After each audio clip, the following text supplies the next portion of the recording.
Very well then, but who is your master? He asked, dreading the answer, for he knew it already. You'll know soon enough, replied the outlaw with a laugh. He's been longing to meet you. We all have, haven't we, lads? And the sheriff looked at the faces of his laughing captors and hoped that the death would at least be quick. They blindfolded him and led him away, none too gently, into the forest. Robin and the outlaws were gathered in eager anticipation around the fire. They could scarcely believe their good fortune when the charcoal burner had brought the news that the Sheriff of Nottingham would be riding alone to Sherwood to prove once and for all that Robin Hood was dead. Friar Tuck pronounced at length how God was delivering their enemy into their hands, and while they were waiting, everyone sat devising ever more gruesome ways of killing the sheriff, of butchering the butcher. Every new bloodthirsty suggestion was greeted with another resounding cheer. But after a while, Robin went away and sat silent, alone under his tree. As much as everyone else around him for the fire, he had reason enough to hate the Sheriff of Nottingham, yet even so he could not bring himself to gloat at the prospect of the man's death. He just wanted it done and over with. He had not yet made up his mind about how it should be done, when a great hush fell around the fire and he saw the sheriff being led towards him. "Take off his blindfold," said Robin. "Let me look at him." It was face fat with good living. The little piggy eyes that looked back at him were darting with terror. "You are Robin Hood," the sheriff breathed. "I am, and alive too, as you see." The sheriff dropped to his knees. "I will give you all that I have, everything, only in God's holy name, spare my life." "Like you spared my father's." "Aye," said Robin. "It was Guy of Gisborne. It was his idea." Robin drew his sword and raised it high above his head. "You miserable worm," he cried. "I hope you wriggle at both ends when I cut you in half." But Marian held him by the arm. "Do not do it, Robin," she said. "It will not bring your father's sight back, nor Much's father, nor will it right the thousands of wrongs he has done to us all. Punish him, yes, but do not kill him.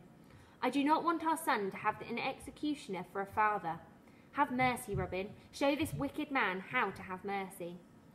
Robin looked at the pathetic figure prostrating in front of his feet and suddenly felt nothing but pity. "Please, Robin," whispered Marian, "for me." Robin seethed his words and lifted the sheriff to his feet. "Tonight, Sheriff," he began, "you will sup with us off to the King's deer, King Richard's deer. If it doesn't choke you, I pray it will, then you may leave us with your wretched life, but everything else we will take." So the sheriff sat down with the outlaws and was obliged to eat the king's venison with them. As the ale flowed, the outlaws became wilder and wilder in their boisterous celebrations, lampooning to the sheriff's face and cursing him roundly, and Sir Guy of Gisborne and Prince John and anyone else who came to mind. At Little John's suggestion, they drank a defiant toast to the return of good King Richard, Richard the Lionheart, and death to the Prince John. The sheriff had no alternative but to drink along with them. All the while, Much looked on in silence, his eyes never leaving the sheriff's face. "Well," said Robin, merry with an ale now, "what do you think, Sheriff? Will you become one of us? Will you live in the forest and sleep on the good earth as we do? As you see, we live well enough, and we shall live better too. From this day until the return of the king, we shall rob all we can. We shall use all we need for the poor, and rest we shall for the good King Richard's ransom. We shall have our king back, Sheriff. We will not rest till we do. Stay with us, redeem yourself, and you can keep all you have. Go, and we shall take everything." "Well?" "Let me go, I beg you," the sheriff pleaded, still fearful for his life. "Let me go, and I shall leave you in peace, to do what you like, rob who you like, I promise." "Your promises," said Robin, "are like dead wood, brittle, too easily broken, and full of rot. I have given you your chance, now go, but first take off your clothes, all of them, every stitch of them." So to the delight of the outlaws, the Sheriff of Nottingham was set up on his horse, naked as the day he was born, and Robin and Much of the miller's son led him away to the darkness of the forest, with the outlaws' laughter ringing in their ears. When they reached the road to Nottingham, Robin slapped the horse's rump and sent him to the shivering sheriff galloping home. "You should have let me hang him, Robin. You promised me," said Much quietly. Robin said nothing, for there was nothing he could say. He knew that Much was right, and he knew in his heart that Marian had been right as well. "Let's go home, Much," said Robin. "Father will be telling Martin its night-time story. He tells them just like he always did, word for word. I like listening to them. It makes me feel like a child again." "We should have killed him," said Much, but after that he never spoke of it again. They heard it first from a merchant they robbed. No one really believed it. It just seemed too obvious. Then Tuck came from one of his frequent pilgrimages, and the evidence of it in his hand, a notice that he had torn down from a church door. It read, "Who is the finest bowman in England? A contest will be held on May Day in Nottingham. A silver arrow with £100 to the champion." The notices were everywhere. Tuck told them. Town criers shouted the challenge from every market square in the land. People talked of little else. The contest will be held beneath the city walls, and the Sheriff of Nottingham himself would give away the prize. It was all a trap. All the outlaws knew it. Robin knew it. The Sheriff knew that they would know it.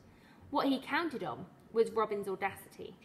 Ever since his humiliating ride naked through the streets of Nottingham, the Sheriff and Sir Guy of Gisborne had planned and plotted together how to dispose of Robin Hood. To go into Sherwood after him would be suicidal. Somehow they had to tempt him out into the open, him and his outlaws, and then destroy them. All through April, the Sheriff and Sir Guy of Gisborne worked on their plan. They would leave nothing to chance. Bowmen on the city walls above the butts, horsemen mounted and ready for pursuit, hidden away in the back streets, and encircling the crowd, watching and waiting, 300 men at arms. If Robin Hood did come, he would never leave alive. All through April, Marian begged Robin not to go, but this time Robin would not be persuaded.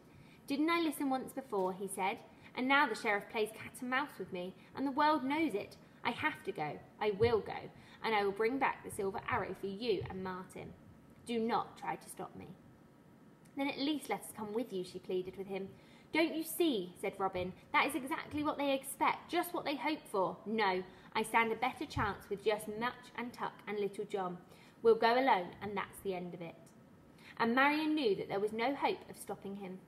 The morning of the contest dawned misty, but by the time the sun came through, the meadow below the city walls was filled with the best bowmen from all over England.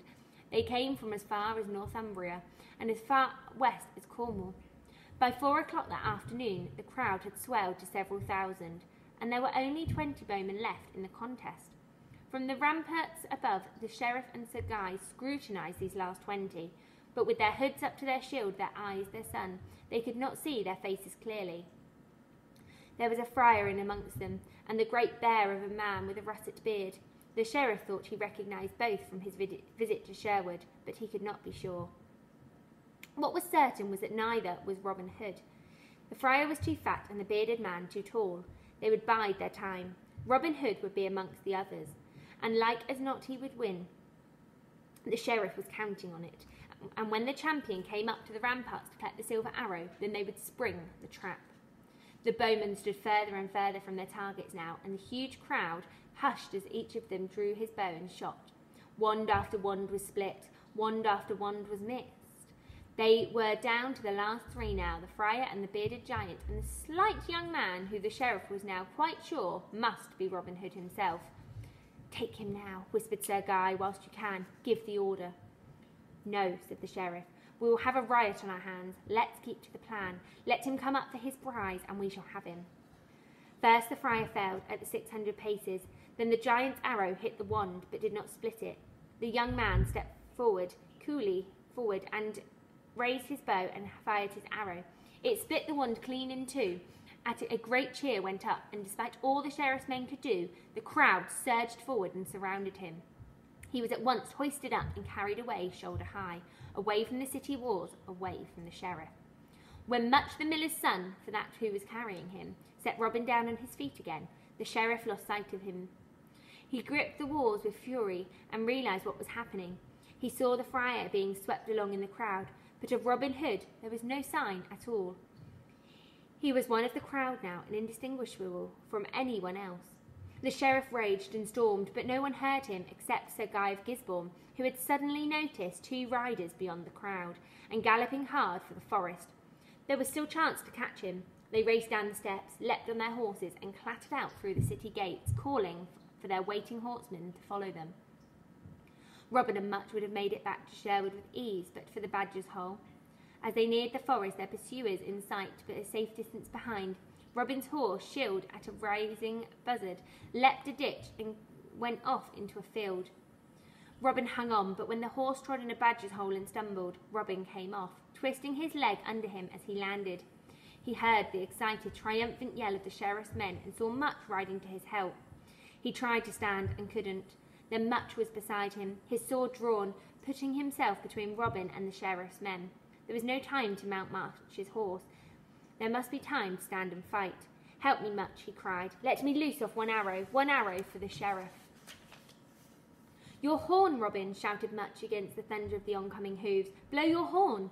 Robin put his horn to his lips and blew 3 times, but no one came, and the horsemen were so close by now that they could see their eyes. Then, with a war yell that sent shivers down every spine, the outlaws came pouring out of the forest. Like a rush of starlings overhead, the arrows flew over Much and Robin into the charging horsemen. Most fell at the first volley, the rest were spread from their saddles, and once on the ground were finished off with the sword and the dagger. It was a brutal and terrible fight, but mercifully quickly over. Sir Guy of Gisborne rode from the field with an arrow in his thigh, and the sheriff was still unscathed, went with him. Barely 6 of the 100 who rode out of Nottingham that day survived, but every victory has its price. For the first time the outlaws had lost men and women in battle. They carried their bodies home to the encampment that evening, and while all the talk was how they'd faced the sheriff's men in open combat and beaten them, yet there was no rejoicing. Robin sat with Marion under his tree, little Martin on his good knee, and was glad to be alive. It had been a near thing, but his leg throbbed with pain, and every minute that passed he was becoming more anxious. Neither Tuck nor Little John had come home from Nottingham, and it was getting late.